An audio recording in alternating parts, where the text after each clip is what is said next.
O te whaatalo whaatu le nei tai au, me swafo le tātou li o Yesu Keriso, ia e tātou ainga lotu, ia tātou wasenga te tai, ia e moise fo le au mātutua se o lava ia tātou whanau. Whaatalo whaatu tino Keriso, tātou au whangarenga whaatasi ma le li, ia e tu sai ma le nei tai au, le anga le leo le atua, ma lo tau sui fua maua, ia tu sai ma le wala au le atua, ma le whaongaina o lo tau sui fua. La sua tatu spo ia le mata yo fitu le foi upu mua i le foi upu e ono o le a faita wina i le nei tai au ia e taita ia tatu o le nganga po ia ma le whasoa mai ia mo tatu i le nei fo yaso mata yo fitu fai upu mua fai upu ono tatu fai tau whaatasi ai aua tau te wha masino atu ina nei wha masino ina o tau.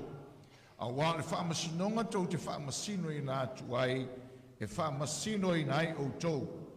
O le fua foi tau te fua ina atu ai, e to e fua ina mai ai i ate o tau. Se ale mea e te vai atu ai si fasila au i le mata o lo uso, ai te le iloa e oele o tupoto i lou lava mata. Pe wha pe fea foi ona e foi atu i lo uso, tu maia so ese le fasila au i lo mata fa auta foi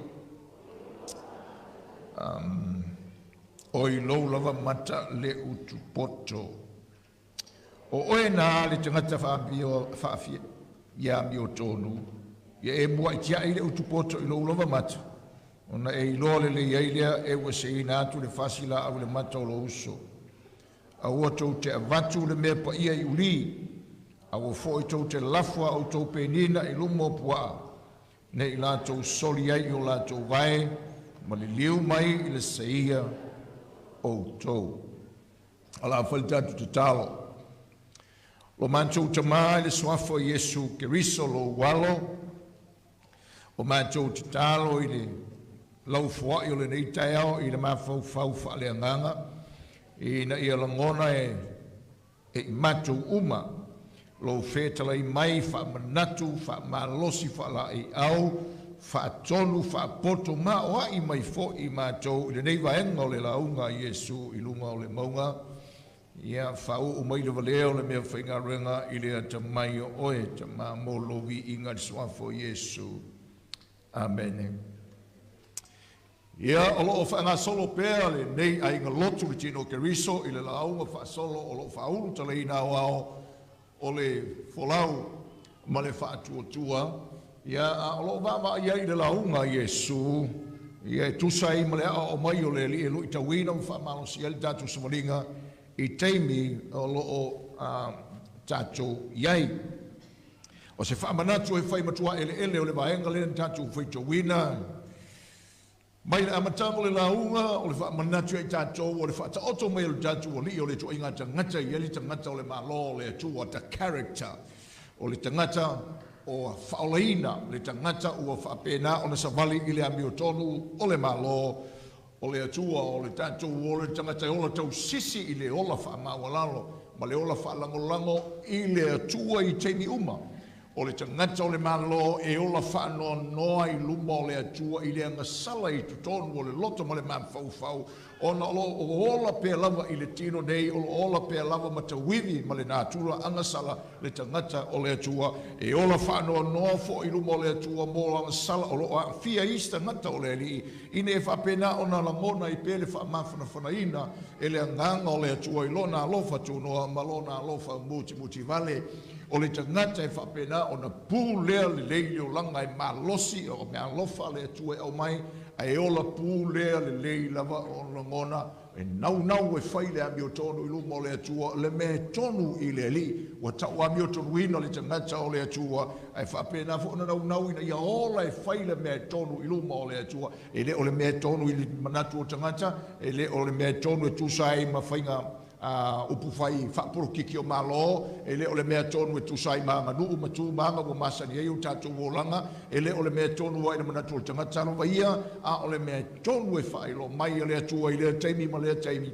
tusai male savalina o tangata lātou te whapena ona e mamao lātou loto i ruma o le atua e taula i tasi o lātou loto i ruma o le atua male finangala o le atua o i lātou fu o e lātou te whatupuina le file mo le ngata i le vao le tangata ma le atua o vao tangata ma isi tangata o tangata ia o lo whapena o na tātou wa ai i tua ele o le tua whaima tua ele o le mele tala no ai Iesu i le mata opu le e fitu o le tanoa mai le attitude o le tangata le tusai ma le larangi ma le olanga o lo si o mi ai o ia o le malamalama o ia fo'i o le masima mo le lalolangi o le tangata na te whaatupuina le lei ma tausisia le lei o le tangata voi whaasusunga tulona malamalama i le so se mea e iei ia le polioli o le attitude o le tangata leo le atua tusai ma le tula fono ma le ola inga fisota ingo tangata ma le ola o le sao ma le se tusai ma le tula fono ma le meo tu mai le nganga po i o le atua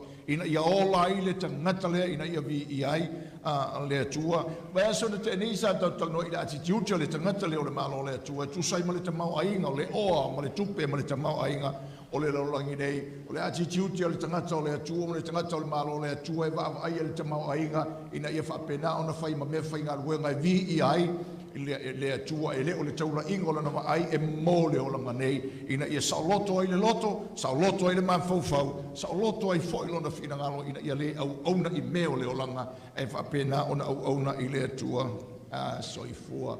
O le vaenga leo tātou whaitau ai le tae o le nei, o lo tala noa ai la Iesu, i le attitude le tangata o le atua i isi tangata. E meise lava le ainga o le atua. O te manao te tala noa tu whape i ante o le teimi o le la, o le tusi o le tusi o matei. Ma le itu waso na whaiei le la umale. O le lui tau winda le o tangata i le teimi na ua whaitau lo latou la lo langi le tusi i matei. Ma le la lo langi na whaiei le la umale na Iesu. O te mana o le whapena o na e whalongolongo ma e whaitau e le launga lea. E le i tū langi na whaie. Ma le i tū langi lea tātou te o lai, ma le teimi maso lea tātou te e o lai ni. Ia o na matua ma losi lo leo le tautala o le vaenga lea o le launga. Ia i tātou tangata o le atua. E whape i fōlinga o le tangata lea o le launga Iesu i le teimi tonu lea tātou te e nei. O le fesili fo nei tātou te whaia le tino ke riso e pea no whai atu o wheo tātou i le te minei e tūsai malangalua ina whaawau o le malo o le atua. I have repeatedly said during this sermon that we are living in the continuation of the kingdom of God. And the crucial question is, where are we? Where are we at this time in the outworking of the kingdom of God? Whea le mele tātou te e nei. And what culture is surrounding us? Le te mile tātou te nei. Au le ale to inga manu le o si o mi ai tātou le anga nu fa filosofia, le anga nu fa porkiki, le anga nu fa businessi, le anga nu fa le lalolangi a toa, o tātou wa ai i le mele le si o mi ai i tātou. Tātou langona i lola ia, o le lui tau ma le malosi o le malosi o le lauma le ia i tātou tangata o le atua. Sa o ta ua te mi o tuna i atu le tātou whale ia mo le tino fo o keriso. Le ngai ioi mai o le anga nuu wha filosofia le o sau nei e tū lei mai le li o lalai. O le wha vasenga, tū wha vasenga o tangata. Ma le wha moe ina ia toi whetau tau wai i e tangata is to divide and characterize people today in races, in color, in status, for the purpose of raising up a battle between the people and amongst the people so that they can fight against each other and be conquered. Ila ngalue mai o le rangi. E pefo la mele tātou, ne tātou whale. Whalongolongo mai tātou i le Samoa, le nei fo i whapoponga le tātou launga. Ele iei tupu ngō mona mea i teimi utonai. Tātou le teimi nei. E o mea le teimi nei. Le ae alua a venga o le whekaukauai. Ma vai atu ia whai ngā whiriwhiringa ratu. Lea lava o mai lava lea so. Ua whaapena o na tupu tu tōn mo le lotu. O lea, ua vai ai lotu. O le vaenga le isapipi, ma le vaenga a le fast. O mai furi tu tōn mo tātu ainga. The same thing is happening today. ia e ngata leo le vai e tātou I mea ia. E ngata le tātou vai I mea o le vai e tātou mata. Ma tātou whapei wana o ni mea. Le ai, tua atu o le mea lea. The devil still comes to kill, destroy, divide. Ia tangata. Le mafuanga lea I to tonu o onga le tusipoia. E maise lava I tusifa malosi o le tusipoia. E kalesia ma tangata. O le tāua o le whēalo whani o tangata o le atua. O le tāua o le loto ngata stasi o tangata o le atua. O le tāua o le unity o le kalesia le atua. Ma tangata o le atua. Ma ainga o tangata o le atua. Ia le FOLAU tātou wa e history. Le tala whaasolo pito o le lotu. Instead o le ngai ioi o tangata o le atua. Ma tangata lo lotu ina e whapena o na unite o ainga. Many times. O le mele o tātou iei, families are divided. O pena ona whewai mai hai ia to tonu ai. And yet we all go to church. Ia mawhapena. Ona o le ngā ioi le taua whale nganga lea. The spiritual battle is raging at the time that we live in. Why? Le anga o tātou a fia to tonu o le taua whasanga le li o lorangi. I le atua, o lai whaamatala mai al tuspaia, ma le leo whaaperofeta o le atua lea na fionga, I le teimi lea tātou te iei nei. Le vahenga leo tātou tala noa iei, o loo au mai e Yesu I le tua ele, o le winga whaafraseio, ma whaamatangata whaafraseio, ia matulei mai eila ia, e whaapena ona whaata oto mai ei, le mea ta o le tangata o le atua, ma whapena ona whisota I o listangata o le atua, I listangata o le atua. Ia po leisi kerusiano, I leisi kerusiano. E me tātou te tāwhi ese tusai ma o ma whawai o tuspo ia. E tātou te le tāwhi ese ia o onga tō pito o le whaolatanga, marangarua ina o le malo o le atua. Le au wharaseio ma le lātou ma tāwhaioi ma le lātou whisota I tangata e tū ese le wharaseio ma le mamwhau fo le nei e ese le me o lai e ese fo I le tūlanga e whaamasino I nei e whapena o na wāwai ei I tangata I le tūlanga ese. Now, o la utala la nao le mele la whapena tua tua ina ia tātou la mona leimana tua o le attitude al tangata o le atua I isi tangata o le atua.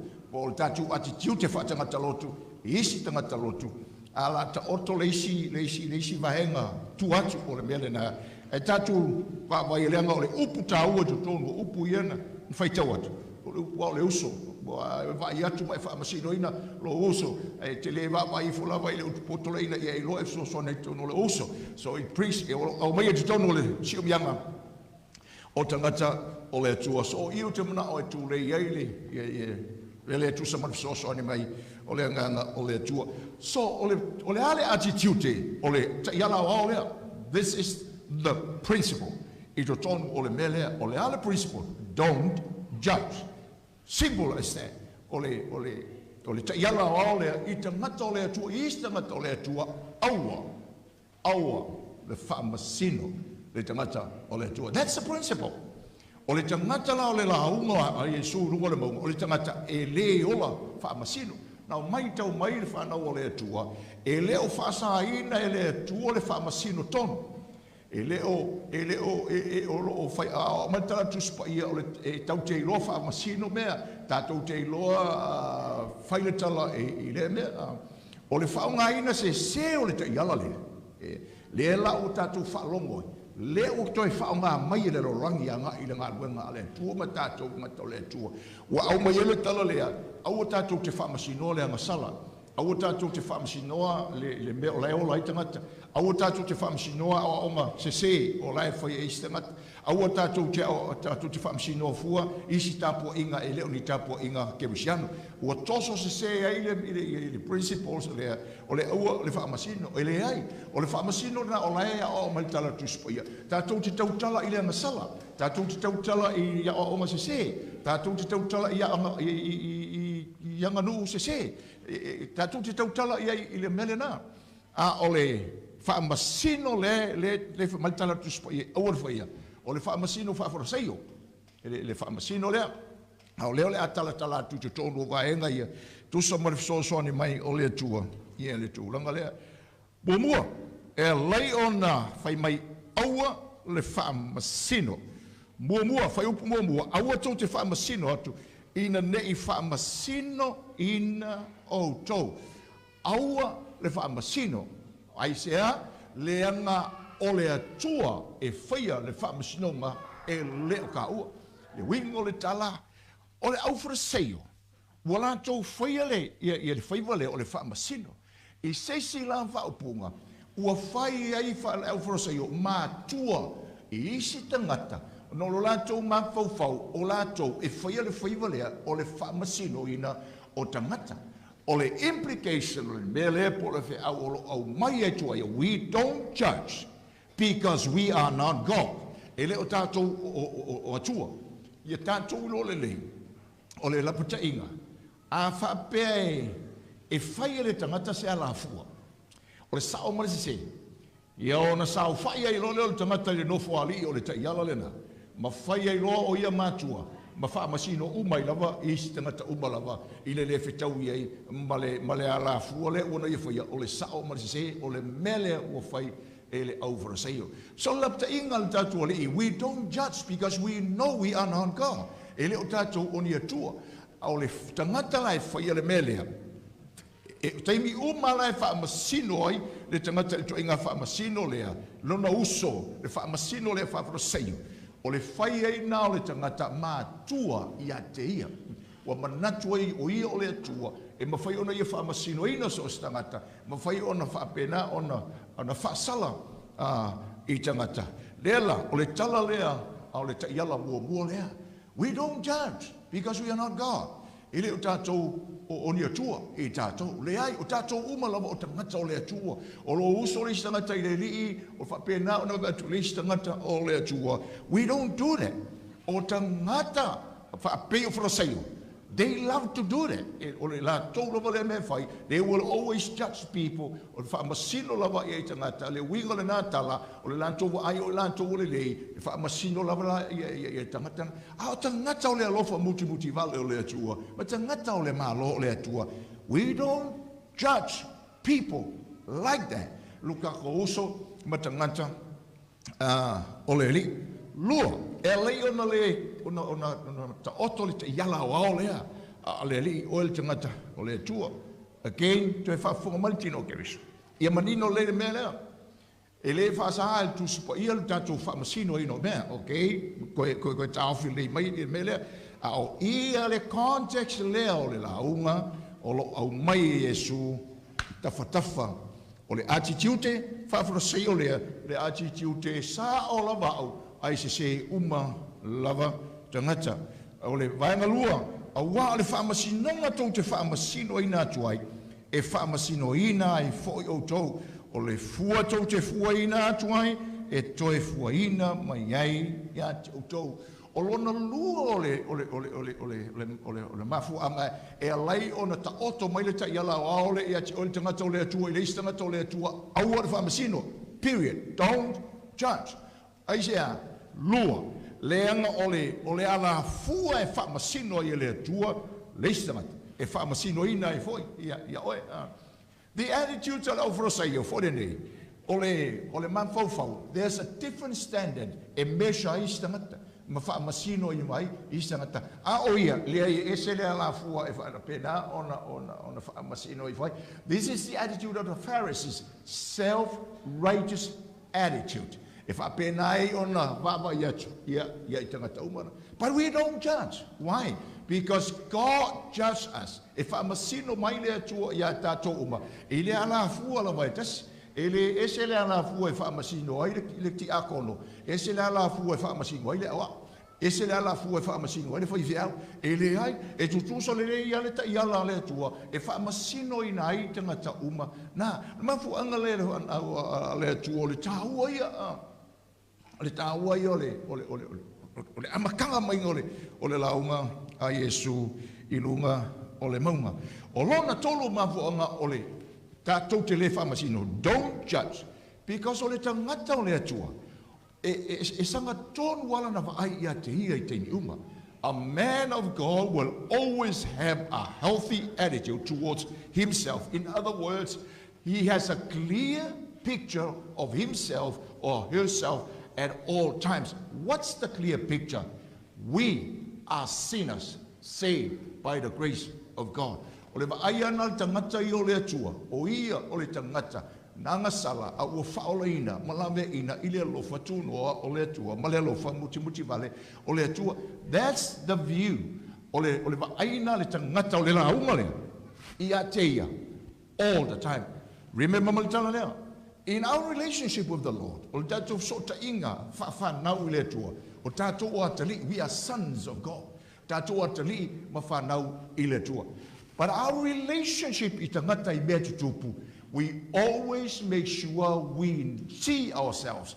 We are sinners saved by grace. O tatou o tangata, palapala, elea, na whaolaina, malame ina, mai o le atua, ia te I, tatou le winga na se hala mea te ai atua le fasila au le matolo uso, ai te lei loe oe le utupoto I low lava mata. Te whalonga mai tatou ainga sa moa, le tino ke riso, o tatou o whai tatou mo whanau o le atua. But in terms of tatou no nofo I whatangata o le atua ma mea tutupu, a o ina pa ule se uso tangata o ina tu lai eisi mea me, never look at it from te le ai tangata na o le tangata whaale kongo le tangaka masala o le mea helo le tangata lea, a oe o le akali pa ia o le akali I matau tia o le atua. No, when it comes to that, inga melea, manatua, have a correct view of yourself. The Pharisees look at themselves as the most righteous people. They look at everybody else as evils, not holy,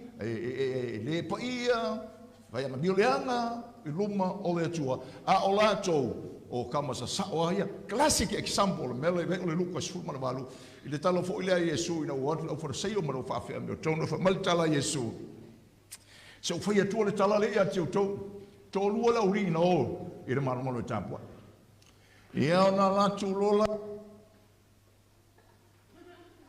ai for say o foi mai le atua vi ia o le atua o te le fa pe o tangata la o te lei whapei o le au vaenga la e muli lua, o te lei whapei o le au vaenga la le ua whapena, e le whapei la whangau o le whangau leo siskai la le, e le whapei la whangau o le whangau vaenga la le, ia pena, le toinga attitude lea. O ke koanga o ke kakalo, o te anga pongi, o te whaimea, that was the Pharisees' view of themselves. And then the Pharisees said, but I am not like that tax collector. Au te le whapei o le au la whonga lale. E a le au la whonga, o le maai ala isa la elu le au la whonga, o ka ngaka, leanga, a ka mio leanga. They are evil, they are not people you cannot trust. Le au la whonga o ai whai mea ma le au tangata Roma, ia mo mai au pepelo ia la whonga. Whaatele ia la tautupe. O le ale tala Yesu, o le ungo le velena, ta ua mio tunu ina le telona. Ai alu for say o malana attitude te o ia siri le vaia. E le ta ua mio tunu ina iluma o le atua. So don't judge. Don't judge. Ta ngata o le atua e le ola whaamasini. Mua langa tau. We don't blame God in our lives. Ua e whaialas whaamasino. Lua, tau te le whaamasino, o wau tātou loa, e le ese le alafu e whaamasino ia le atua isangata, ese le alafu e whaamasino ai tātou, e le ese le alafu la e whaamasino nei tātou, ma vuanga fo ile te no fo ima e ma fo le lau tele o le tala Yesu whaamangalo atu, e na ia whaamangalo ina o tau.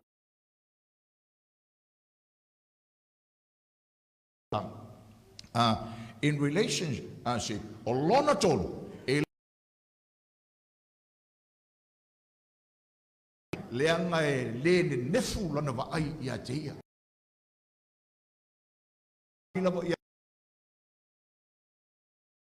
O le tangata, e ui o mu fai. Whaolaina, e le alofa, tu noa, ma le alofa, muti vale. O le atua. e le ola whaamasino le tangata o le atua.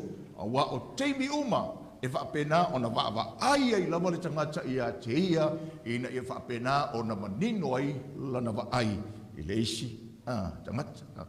Ia o lelo na tala a Yesu o tau le au whaafia mi o tonu, o tau le au wharaseo.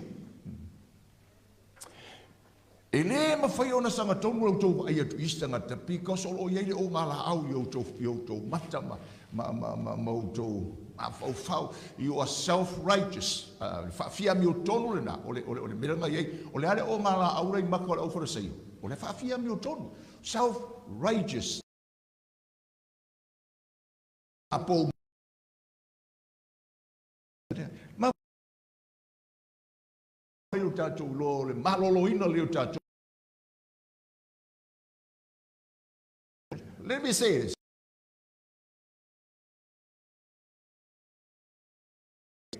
When we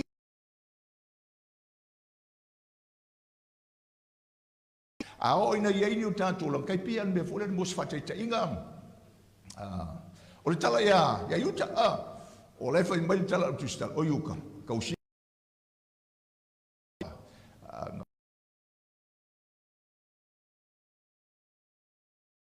e whamu ala pasai o le tala iuka o ka e ma whai umai le mea anga ame le i le whamu le ame e whaatau mo mai i kupe mo ka makiwa ai fa mai le au tustala o evangelia ua foi ai o ia e a foi ala fa o ngala vai u kaia mai le tangat ma issues lai de longo tangat ma fu anga fu inga linga foi umman to le longa fa masino le again to foi le Ngata le atua, mourn for the sin of his own life. Le ngari tala tuspa ia our lives. Yoane mua, mata upu mua. Ta vali ma lama tau te le sa vali podio a fai tātou te whai fo le sia tātou anga sala. Tātou tino tātou anga sala e whapena o nanga le mai le atua. Mai wa utusi atu nei mea ia tau ina ia awani i tau anga sala. Ai au tau anga sala. O lo iai le FAATUATUA.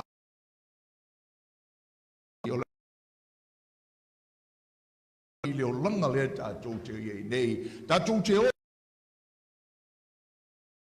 Still fighting the battle of tau le anga sala i se mea wafai. Tau te anga sala i le whai o mea o lana whai.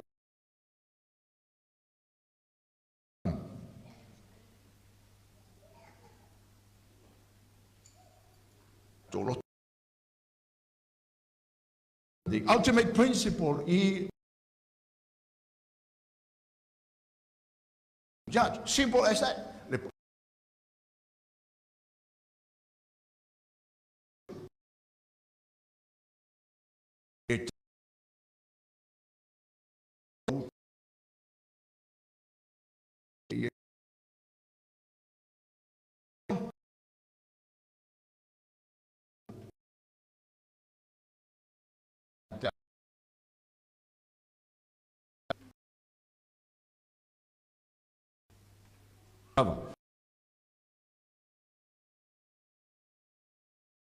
So we know it.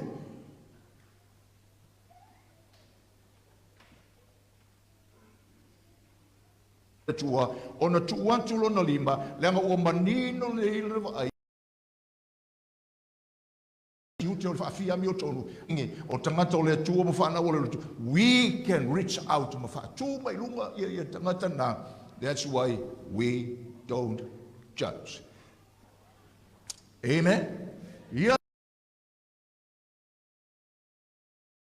Wa mo tangata fa sayo ai ia tangata fa pea o tangata e fa fia ia ma fuanga o tele o tangata i tonu o tatu lotu malanga lue mai o is using i tangata o le atua e whawhewaiwai i tangata ma whawhe ai na i ai ia tangata ngo mea nei e le ngalua ina mai whafu. Let me use a story mai whenga tua i illustrate ele mele o le tala e tawita ma Saulo au tusinga Samuelu Saulo kavika ia o le teimi o le ola i lalo o le tupu i ma iei Saulo o le tupu na mana na o i tangata ia matua wanoa ia fai fili e lava Saulo ia Tavita i molonola ni whao matia i Saulo tatu uloa ai mana mana ia fasioti ia Tavita ia ale taimi fo lea o laenga korengi ia lea tua ia kavika inga ia ola inga i le launga Iesu lunga le maunga pea fai e whapipi ia tua whapenga the whole time mga o Saulo fasioki ia Tavita whamasino e Saulo Tavita. But this whole time, God was training David. Although malue ma kolengi e le atua i lana tupu lea. Ina ia o le teime tupu mai e David. I reflect e David le tupu sili le atua alofa muti vale. Whamasino tonu mo ona tangata. E utatu lole le story ina o mawai atu Saulo. Mawai atu mai o na tana. Wa tupu mai David. Lala mena whai David. O le fesilia Tavita e eisi asi o le ainga o Saulo o te toe. Ia no mai o leo la o li ilea na whai ele fesili o le hale tala na tali a Tavita. O le tali a Tavita o lai ai a le whaala vile e pipili i le kamalea. Sesi wha upunga o lea sa fesili Tavita. Aenga lea ai le isu i lona olanga. Po sesi wha upunga o lai ai ia kama ele fetau ile tama ma oe mau fuolo lo fina ngalo ia e pipiri le wingo le tala David was asked for a person but the people respond with a criticism and a judgment over the life of the God e iai alanga e pipiri o le tala no ele istala Tavita na foi ele this whole time o le whapena sa ko lengi ai le tua i mesa whaui ei langa lea le atula i mai e whapena e whai mantali o le atua le la ua o le teimi o whaia hina ai Tavita e le sui e le mai a kawika e le mele ma le akali piri le ngā mai he was a king but he had the attitude o langa whaua i le atua towards the people of God ma tangata o le atua ia ma le whalau talenga o le story na lela o le mele tulanga ese i leo le tangata o le atua le mafuanga lea ama pepa usi tangata o le atua i tonu o le ainga o le atua o le tangata o le launga Iesu i lunga o le maunga le tangata na te ilo le leia whawhita iai ia le mele na te ilo le leia toi a mai ma toi whaola mai ia le tangata lana ma fua angana le tala Iesu i le aufra seio o tau le au whaafia me o tonu va ai tu tonu ama ese mua le o ngā pou muli le nā i o tau ma whau ama ese le pou muli na i o tau mata ma o tau loto only then na pauana le ora tau te iloa ai o na ai atu le stamata na e mo le va ai le whaafra seio ma le whaamasino whaafra seio lea le whaanau o le atua o le whaamasino whaasala. It's a judgment to condemn, criticize negatively.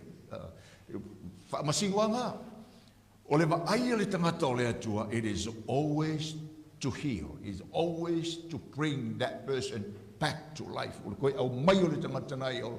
Ia o le lui tau wina la leo tātou le teimi lea tātou te iei nei le whanau o le atua. Where are we? Where are we in the continuations of the outworking of the kingdom of God? We are right in the midst of a culture steered by the world, by the devil and the world to divide the people of God for the purpose of conquering then vai ai o tangata o le atua. E le ngata i le aingo le atua le rotu. Ai whapenga fo i le aingo le atua i mātua ma whanau. Ma fu angale nao filosofia le o tu lei mai nei tonu universite o le o tu lei mai nei o le ale me le tu lei mai is the exaltations of individualism. Ngata ia tia ma tu lo penga ia fa fe vai ia ani stai mul tatu so fa longo. Le launga le Yesu i le teimi le tatu ia listen to this sermon on the mountain in our context, in the time that we live in, the culture that we live in. The whanonga longa fo tatu Australia nei ma o tau o lo a firma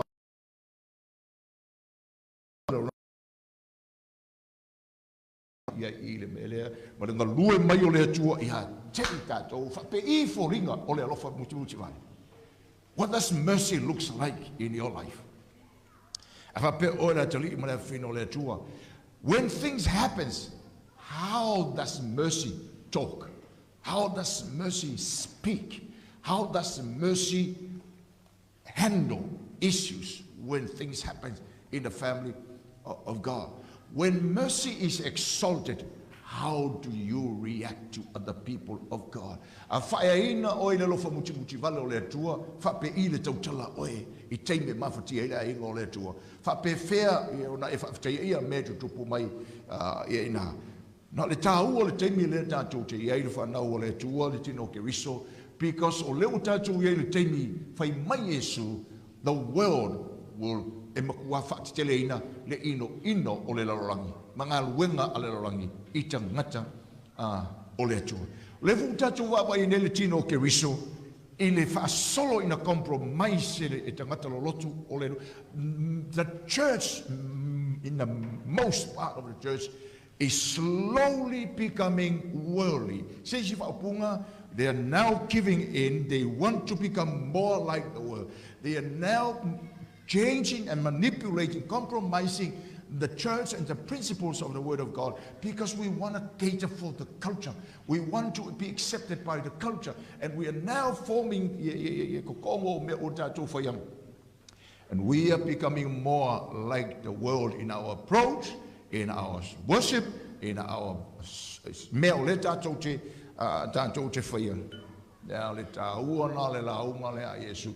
Wanta wai tau te whai tau tono tu spaia, the one another statement komo tu spaia, love one another, pray for one another. Ya whapenga, whikangisi, whakasi mo le teime whikangisi, when other people of God rejoice with them. When other people of God are crying and weeping for things that happen, pray, weep and cry with them in prayer. Ilinga. Tumul tala tu spaia, ya wato te whitau suya, ya Fialo lo fai, kasolo tatu wola le teimi, o le o tatu iei nei. Te ilo le tatu ainga, whanono mai, tino kerisa. This is the most serious sin. O le angasala pito sili le na matu ia, I pea mawhau iei, I le soifuanga Yesu, mga ruenga Yesu, o le angasala o le whaafia mi o tonu. The sin of self-righteousness is the worst sin in the hands of the Lord. Larang mafuang, e kaukala Yesu I mea ia ma, mea lai whai tangat, e na ho mai lo le ngasala le, o le makua ngasaua upo Yesu, whai lo forsake. The words that came out of the mouth of Jesus against the self-righteousness of the Pharisee was so sharp, devouring, because this is the worst sin in the eyes of the law. And the principle for the body of Christ and all of us, don't judge, period. That's the principle. When things happen in our family, in the church of people of God, and other Christians, let me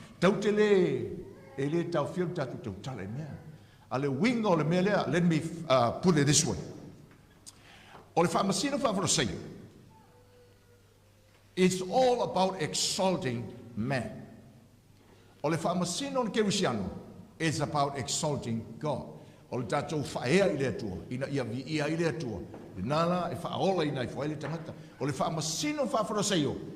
e si kia I lava lea, o a uai le lei, o a uai siri, o a ulawa ngā. That's the sin of self-righteousness, and the Lord hates it. E le tautala ma I le ri I le mea o le attitude lea whatangata o le atua. Le lo te mino le whamalosi. E whauma le ole vaenga le nā. I le whai upo e ono. Aua tau te avatu le mea pa ia I uri. Aua fwoi tau te lafa o tau penina I luma o pua. Ne I lātou solia I o lātou vai. Ma le liu mai I le sei ai o tau. Eo mawhai o upo ia. Upo lo tātou li o whapena ona au mai lava I le tua ele o le au whara sei o ia. Ma le tua inga uinga whapena. Le uinga leo le tala. Ona fai mai lo tātou le tua inga mea le tau te mawhau le ia ia. Ina ia, tātou wilo ai le whaingo le whamasino. O uli, mapua. Ia, mapenina. Mea pa ia. Olo o tau talanga I le atua. Ma le finangalo le atua. Ma upumoni a le atua. Pati le tuai, le whawhenga tuai. O mea pa ia o tala no iei o mea lai ave. E o sei taulanga I le atua. Ma le awale a maia mena. Ma ave whanga ia uli. O le whaupunga le o uli. E le o ave I tai whau uma. Ma I tai whau le leia. O tai whau fo ia tata. Ola I le ai solo I la pisi ma mea upenga. O le kua inga atanga o le au mai eile. Ia mea awale I maua. Mea pa ia. Uli. Salo winga leo le tala. O I tau te loa ai le lapta inga fone. Tau te loa I whawasenga. O tangata ia. E le fia whalongo I le fionga le atua. E le mana o e whamawalalo I lomo le atua. They shut themselves from the truth of the word of God. They don't want to listen. They don't want to bow to the Lord. Whamaile aure mau iei mawhawhau iei tangata whapena abele upu. Iei temi sa whaifo on tātou mawhawhau iei peo tala le poto. When you want to teach somebody, it's a waste of time to teach a person who is not willing to listen. It's a waste of time. Because watu ile upo le tua italinga ele fie whaalongo mai. E tele la me o le fie whaalongo tamata whapea. Ai toi amu fo, ma toi whai upo mai ele fie onga a le tua. This is our discernment. This is ole mele ole whai mai le di tātou te e vava ai no winga I teimi o tātou fsota inga ma mea tu tupu tātou te vai le lei atu ma le wha moe ina ia si tia le atua I lunga ma lave ina tangata I mea tupu tau te le ola wha masino a whapena ai tātou loa fo I le mwhai ma le tamai a o fo I teimi whapena ona tu tupu ai mea ai tātou whapena ona tau ma whai atu se wha ma losi ma se nga pena I tangata ai ei fu la tangata e le fi whalonga ma le fia ngā wai. Nga whamai le tala tuspo ia. O I tau te nofo ima. Use our discernment. Mai le ri, ma tātou I loa ai. Le mea te tau ona whai. Ma lawe I nai, alo tātou teimi. O le tala Yesu, I la o so le teimi, a wina tuai wha le tala Yesu. Ao tau watu ai te ena, lulu o tau vai. E te ho, le si mea, le winga le tala.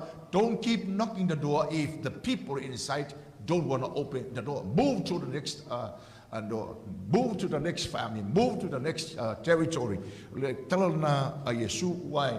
Because all in all, I lona o te lenga, the Spirit has to move before us. E ngā ioi le ngā ngole tua, whatu a tātou kou mwhai e toile e whaise mea uma. The people can never listen without a move of the Holy Spirit in the eyes and the hearts of the people. O le whai unga nā le tala a Yesu. Ia, le tātou ainga lotu I teimi o leo o tātou iai nei. Ia, o tātou whalongo nei teimi a oisele. Ia, whaleanga mai e pai la whai. Ia, whapena, ona condemn mai sione simi. Whapena, in the political arena, all that we hear is condemnation, judgment. Whapenga, ngā whapenga, I tā mua. Ia, so lea ua whapenga, ngā fia umai lavo. Matangata. O aula tātou whale, tino ke riso. O le tatou matafa ioi, tau te o atu nei whai ungo le launga Yesu, in me lefa matala Yesu, ia outou, ia o pepelo, ma pero fete pepelo, le wingo kala, we have to point out the false teachers and the false preacher. That's our calling. Whaiasi masao o le mele ili, ma fau ma le olo, o le tino o keriso, le tā ua na, in a times o le utatou e nei, o oe le tangata alofa muti vale, o tangata leo le maa o le atua. We are merciful people. These are people of the sermon of the mountain, and God needs that. Remember matao poeonon. Ia atu o toa lau tau ami o le lei pe o le ami pe o lau tau tamale langi. Au lale me whatau ila ami o le lei na. Mercy is how we love all other people. How we love those who hate us. How we love people that makes us their enemies. That's merciful people. O lo tatu yenei. Ia tu mana tua le lam whaamu ia, tatou whale, tino kiliso. Blessed are the merciful, for they will always be blessed with the mercy of God and from other people. Lela tatalo, whanau le tua, tatou ainga, ia, tatou te whea ngai pēr mea whapea, tatou wa aina iei, seisi whaupunga tu sao, alasisi, e whasa e Yesu, le whaamasino, whaafasayo. God does not allow us to judge like Pharisees.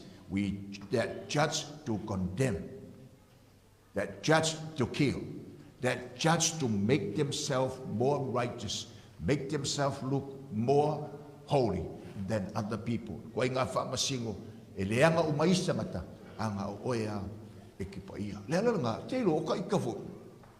E mangiki o ka kingo pe whai se whaamasingo ngai se iskanga. Alai ka ki whaalongo ko ia. Lea nga oka, angi a whai ngire. Lea nga e olo i kain whapenga, ai whai lo se whaamasinonga whapenga, nge i stangata o le tu. Ka ke mangiki au ka kingo. Wai, lea nga e sa o ale ai kain uma. My view of myself at times is always clear. I'm a son of God and a sinner saved by the grace of God. I was like that. I lived that life. Tala Paulo tusia ke Efeso meta opelua. Na tatou ola mai ai le pouli uli lea. Na tatou whaia umatu ina nau o le pouli uli. Mami o nga uma a le pouli uli. Pe o isi tatou wha pe ia lama o le kere ima kwa leanga ia nga. E le fua inga se leanga kere ma se hanga i kiki. O kako leanga uma lama. We lived that life. We did the lust of the flesh. We lived that what is right in the eyes of ole malo ole pouli. We were that, but by the mercy of God. And by the love of God, the great love of God, we are saved. And we brought into the kingdom of light. Tatou whale.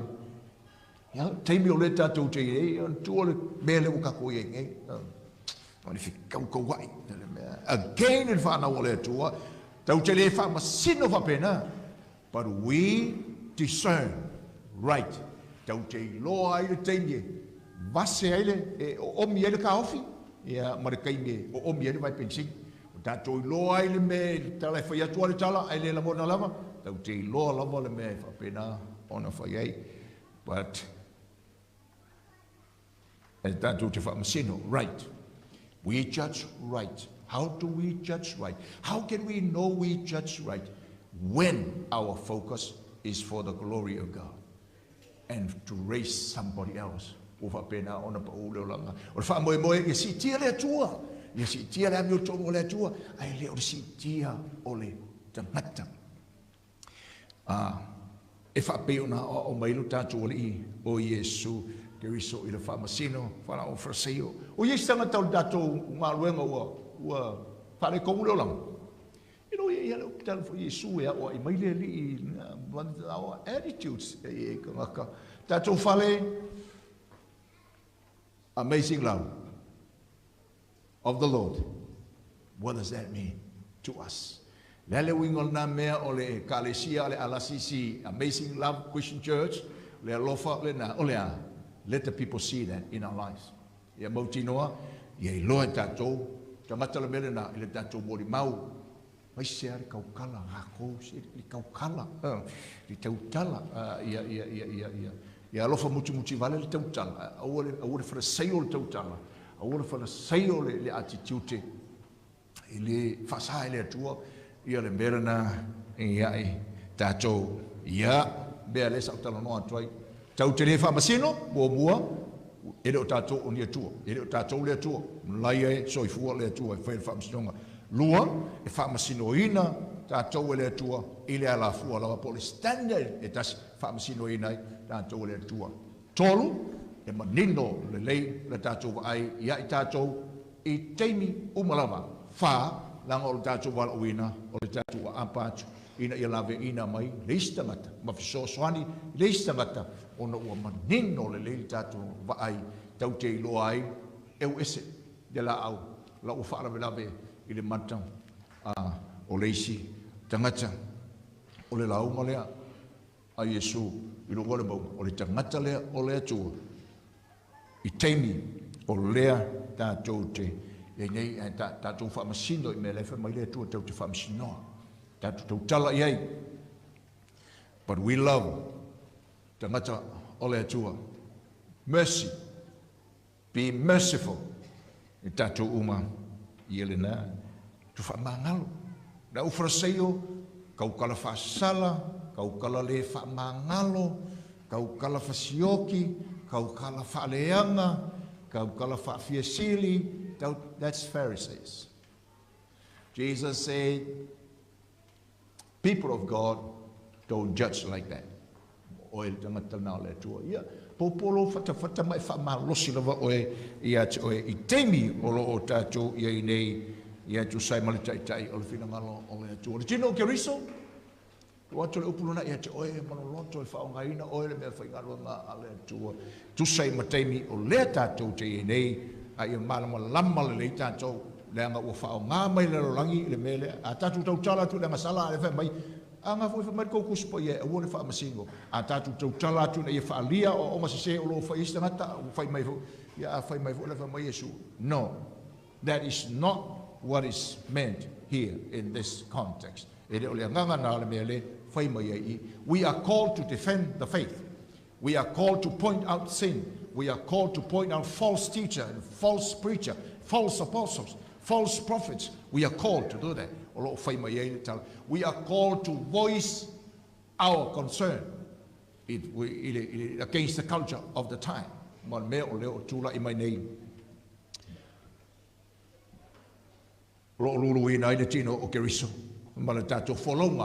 Fale faa tua. A fale tanto tutalo. Te mau mantu tutalo ti ati oele nei, la laso ina ia ngalue lo nganga po ia de falo longo mai lo ai ngai Samoa. Tu sai ma fe au fa malosi. O matu ia teimi le tua ma matu siumianga, ma nganu o fa sia mai nei fa filosofia. Fa porkiki. Fale la lolangi. Fa moe ina ia fa to ila loina. Lo ainga ma whawhi vai ai o tangata. O te talo e te oele li le ngalue mai lo nganga pa ia whamalosia o tangata ina ia mātou whaia. Whapei ona e ao mai lau launga mātou te le whamasino. Whapei o whamasino ale au frasaio. Lo mātou atua. I o te talo fo i le li ia whapei nao na ngalue e tulu o nganga. Nisi tangata o le ainga o le atua o whaavatu ia le FOLAU ma le whaatu atua. Mātou te talo na ngalue mai lo nganga pa ia ina ia toi whamalosia o lātou loto. Ia mawawa ia tu ilo wa lofa tu noa. Lord, I pray. Ma mātou te talo ina nei aso. Save us from these wrong attitudes of the Pharisees towards our brothers, sisters in the Lord. Mātou te talo to ia te oe ina swafo Yesu. Amen. Tātou tutulai.